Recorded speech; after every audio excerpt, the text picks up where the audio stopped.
Welcome everyone to part 2 of Halloween Knockoffs.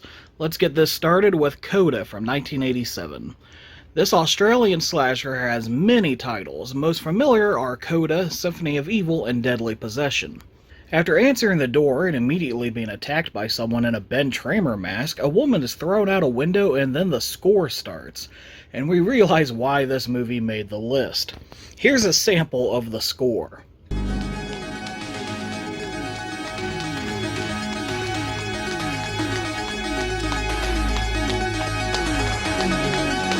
Not the most blatant knockoff of the Halloween music score, but it does sound like a sped up version on meth. Besides the mask and the score, we get a few scenes at a hospital a la Halloween 2, including a hot tub scene later in the movie. Some very familiar stalking scenes, and even a scene where the killer gets stabbed in the neck, falls down, and then sits up behind the heroine. The rest is very much more giallo than slasher, the director even admitting that Dario Argento and Alfred Hitchcock were the biggest influences on him. So we're left with an Australian thriller with slasher leanings, and despite being pretty talky and not overly slashery, I'm happy to say that for once this knockoff is worth your time. Just good luck finding a copy. Arrows, Severin, Vinegar Syndrome, someone needs to pick this up and give it a good Blu-ray treatment. Next, we have Left 4 Dead, not the video game, from 2007, also known as Devil's Night. As soon as you push play, you're greeted with this ripoff of the Halloween theme music, even if it was played by a toddler on a xylophone. Matter of fact, the entire opening credits are obviously ripping it off.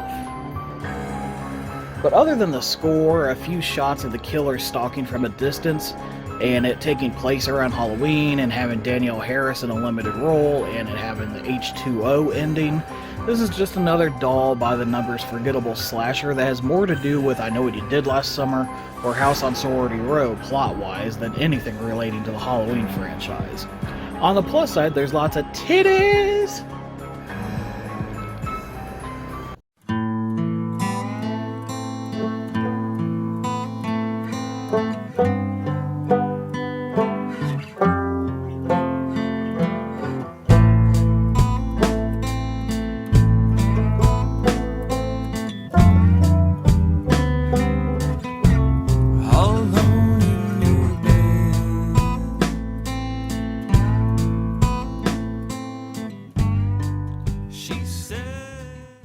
Resident Evil 2018.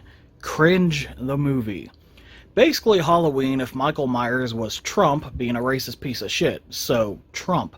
Similar music, direct scenes parodied. Much like the real thing, it's best that we ignore this mess and hope without attention it will just die and go away.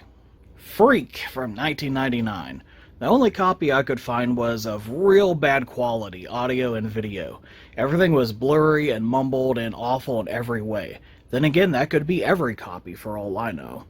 It was nice to see a movie set in Ohio and Indiana and that was actually shot in those areas, even if there's nothing to see but flat land, cornfield, and barns.